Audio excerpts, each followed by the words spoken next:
అందరికీ చెప్పాం. నేను రాజేష్ మహాసేన. వచ్చిన రాధాకృష్ణ ఈ రోజు వేల కోట్లకి ఎదిగాడు అంటే ఏ విధంగా చంద్రబాబు నాయుడుకి బ్రోకర్ గా పనిచేశాడు, ఏ విధంగా ఎన్టీఆర్ ని దించినప్పుడు చంద్రబాబు నాయుడు ఇచ్చిన సూట్ కేసుల్ని మోసాడో అందరూ కూడా గమనించారు. ఇది రోసయ్య గారు కూడా అనేక సందర్భాల్లో చెప్పడం జరిగింది. ప్రతి వారం కొత్త పలుకు అనే పేరుతో కొవ్వెక్కిన పలుకులు రాస్తున్నారు. ఈ రాధాకృష్ణకి కొవ్వు కరిగిస్తాం, కొవ్వు దించుతామని కూడా ఈ సందర్భంగా హెచ్చరిస్తున్నాం.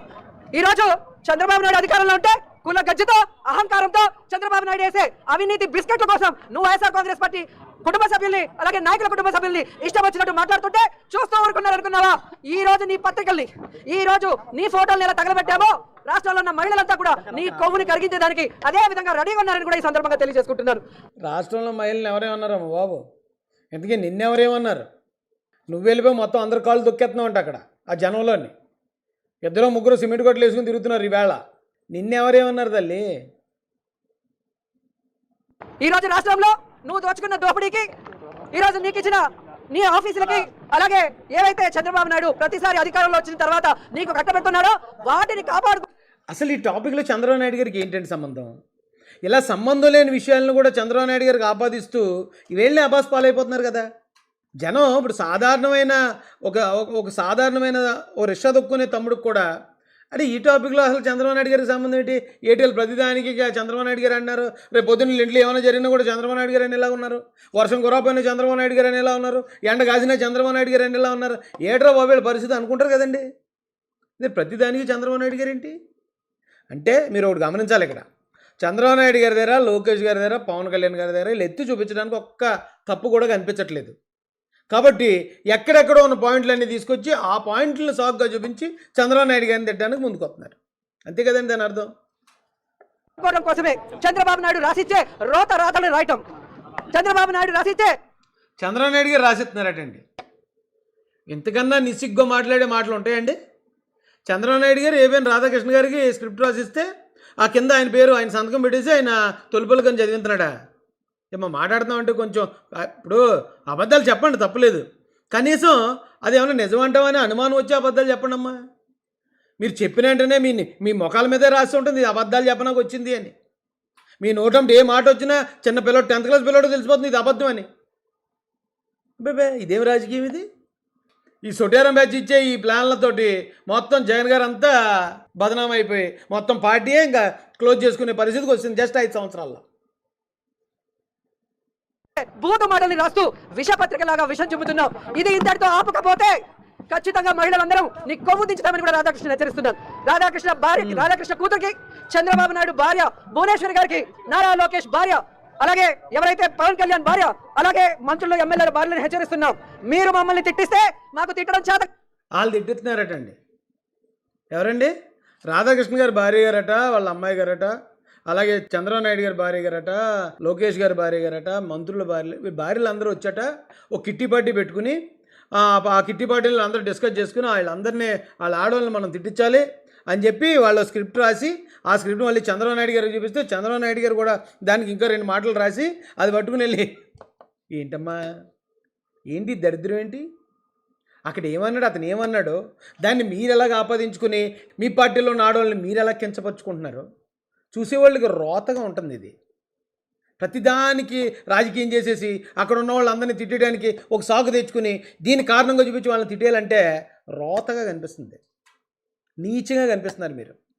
చిచ్చి ఇదేం మనుషులరా, ఏళ్ళేం నాయకులరా అనిపిస్తున్నారు జనాలకి. చిచ్చి మారండమ్మా బాబు. అనుకుంటున్నారా?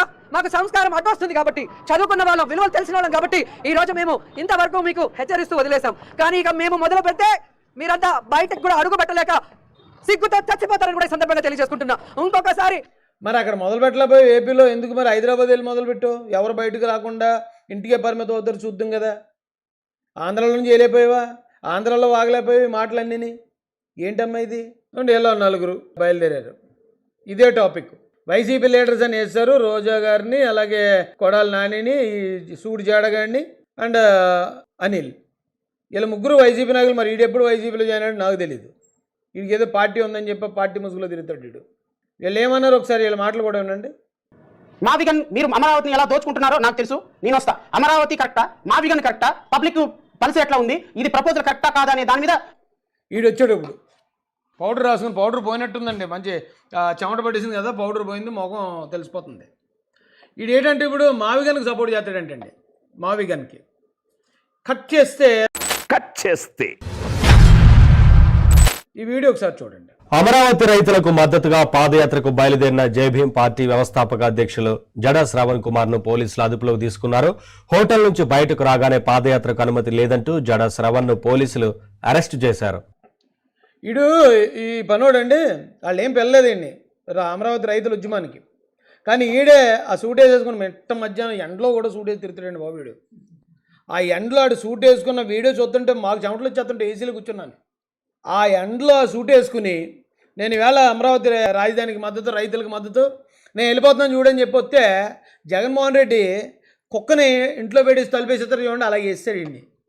మనం ఎక్కడికైనా బయటికి వెళ్ళేటప్పుడు మనం పెంచుకునే కుక్కని లోపల పెట్టి బయట తాళం వేసేస్తాం కదా, అలా వేస్తాడు ఇండి.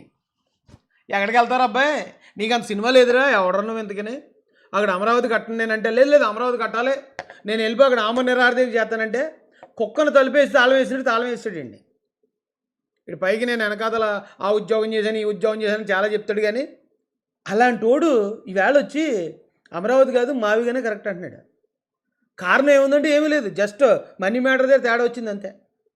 చంద్రబాబు నాయుడు గారు అడిగిన డబ్బు ఇవ్వలేదు ఇడికి, వెంటనే అమరావతి రాజధాని నుంచి మావిగానికి షిఫ్ట్.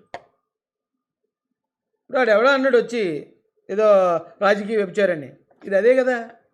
ఇక్కడ డబ్బులు సెట్ అవ్వలేదు, ప్యాకేజ్ సెట్ అవ్వలేదు, వెంటనే జగన్ వైపు షిఫ్ట్ అయిపోయాడు. రేపు పొద్దున్న జగన్ గారిని అడిగితే ఆయన కూడా ఏదైనా బేరం ఆడాడు అనుకో, మళ్ళీ అక్కడి నుంచి మళ్ళీ ఇంకో చోటు పోతాడు. అంటే ఎక్కడ రేట్ ఎక్కువ ఉంటే అక్కడ ఆ వంపు సొంపులు సో అండ్ సో ఉంటాయి కదండి, ఆ పొగళ్ళు తలుకులు మెలుకులు అలాంటివి చూపించే వాళ్ళకి వీడికి తేడా ఏంటి, ఇక్కడే చూపించాను నేను తేడా. ఇప్పుడు మావుగానే సపోర్ట్ అంటున్నాడు. వీడియో 2 సంవత్సరాల క్రితం, ఎప్పుడుదండి వీడియో ఇది, జస్ట్ 2 years ago. 2 సంవత్సరాల క్రితం అమరావతి రైతుల కోసం నేను నిరాహారదీక్ష చేస్తా అన్నాడు, అమరావతి కోసం. అలాంటి ఇప్పుడప్పుడే మావిగానే కరెక్ట్, అమరావతి కరెక్ట్ కాదంటున్నాడు. అంటే ఇంత ప్యాకేజ్ ఏంటది, ఆ డబ్బులు ఎంత తేడా చూపిస్తే మనుషులు ఆ రాజకీయ విచారాలందరినీ వీళ్ళ దగ్గర పెట్టుకుని వీళ్ళు వేరే వాళ్ళు అంటారు, వీళ్ళు వైసీపీ వాళ్ళు. తప్పు కదండి అది. జగన్మోహన్ రెడ్డి గారు ఒక ప్రపోజల్ పెట్టారు, వైఎస్ఆర్ కాంగ్రెస్ పార్టీ విధానం మావిగన్ అనుకుందాం. వాట్ ఈజ్ రాంగ్ అంటున్నాను నేను. ఈ 40 లక్షల మంది పాపులేషన్తో ఈ 3 మావిగాని వాట్ ఈజ్ రాంగ్ అట. మరి ఎందుకురా నువ్వు అమరావతి కోసం ఆ రైతుల ఉద్యమంలో ఎందుకు పాల్గొన్నావు, ఎందుకు నువ్వు ఏకంగా ఆమరణ నిరాహార దీక్ష కూడా చేస్తానన్నావు? సిపిఐ రామకృష్ణ మరికొందరు పార్టీ నేతలతో కలిసి నున్న పిఎస్ వద్దకు చేరుకుని జడ శ్రావణ్ అరెస్టు అక్రమం అంటూ నినాదాలు చేశారు. జడ శ్రావణ్ అరెస్టు అప్రజాస్వామికమన్నారు రామకృష్ణ. ప్రజాస్వామ్యబద్ధంగా నిరసనలు చేపట్టవచ్చని హైకోర్టు స్పష్టం చేసిందన్నారు. జీవో నంబర్ 1 సరికాదని హైకోర్టు కొట్టివేసిందన్నారు. న్యాయమూర్తిగా పనిచేసిన శ్రావణ్ను అన్యాయంగా అరెస్టు చేశారన్నారు. ఆయన నిరాహార దీక్షకు దిగితే భవిష్యత్తు పరిణామాలకు ప్రభుత్వం బాధ్యత వహించాలి. చూశారు కదండి, ఆయన అన్నాడట, సిపిఐ రామకృష్ణ గారు అన్నారట, అతను నిరాహార దీక్ష దిగుతాను అంటున్నాడు, మరి ఏడు చూడని. నిరాహార దీక్షకు వస్తే పోతే పోతాడు, వదిలేస్తాడు జగన్ అయితే. ఆయన అయితే అన్నీ చూసారు ఎలా పెట్టాడు లోపల. ఈవేళ ఇది చంద్రబాబు నాయుడు గారి ప్రభుత్వం మంచి ప్రభుత్వం కాబట్టి ఇటు కుక్కలా వచ్చి ఎలా మురుగుతున్నాడు జడగడు. ఆ వేళ నోరు ఇప్పాడంటే మటస్ అయిపోతాడు ఆ రోజు. అర్థమైందండి. ప్యాకేజ్ సెట్ అవ్వకపోతే అమరావతి నుంచి మావిగానికి షిఫ్ట్ ఇడు. వీడు వైసీపీ నాయకులతో కలిపి వీడిని ఇది చేస్తున్నారు. చచ్చా, అంతమించిన నాయకులు లేరు ఏంటండి బాబు వైసీపీలోని.